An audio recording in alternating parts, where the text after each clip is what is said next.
क्या शुभ नाम है आपका? नरेश जायसवाल। क्या कुछ हुआ आपके साथ बताइए। जी, मेरे साथ ऐसा हुआ 8 तारीख की घटना हम्म, है ना?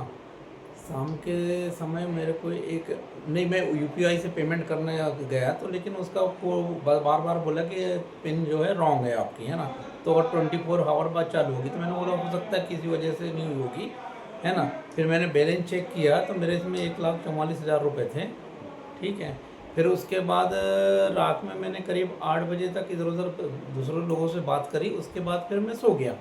फिर सुबह उठा मैंने, तो मेरी आदत है कि मैं सब उठते बराबर सबसे पहले बैलेंस चेक करता हूँ, है ना? बैलेंस चेक करा तो उसमें नेटवर्क ही नहीं था मोबाइल पे।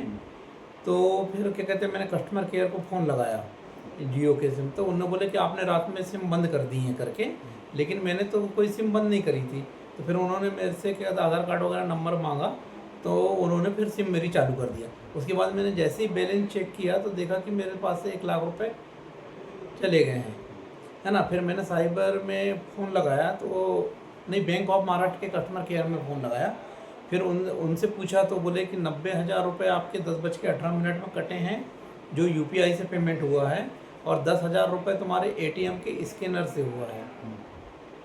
उसके बाद फिर मैं गया और साइबर में फिर रिपोर्ट डाली, तो साइबर से मुझे पता चला कि आपसे क्या कहते हैं इसका फ्रॉड हुआ है, साइबर फ्रॉड हुआ है करके।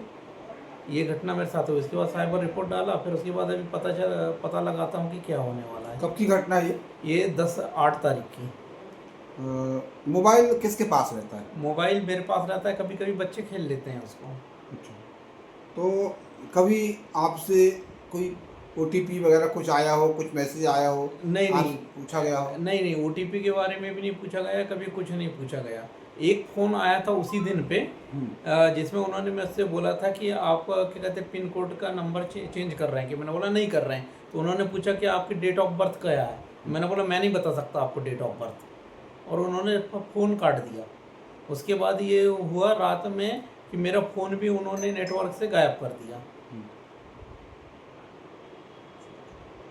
आप ये जो सारे घटनाक्रम आपके साथ साइबर फ्रॉड जो हुआ, जी। अब दूसरे के साथ ऐसा ना हो, हम्म। उसके लिए क्या करना चाहिए?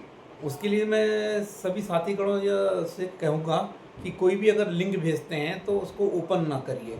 अगर सपोज दैट आप उसको ओपन करते हैं तो वो कभी भी इंस्टॉल करने बोलेगा, तो उसको इंस्टॉल मत करिएगा। आपके साथ कैसी गलती हुई थी क्या? मेरे नॉलेज में तो नहीं है कि मेरे से ऐसी कोई गलती हुई है, तो आप लेकिन हो सकता है अनजाने में कोई दब गया आपने होगा। अपने बच्चे वगैरह से किसी से पूछा कि ऐसा कुछ हुआ है?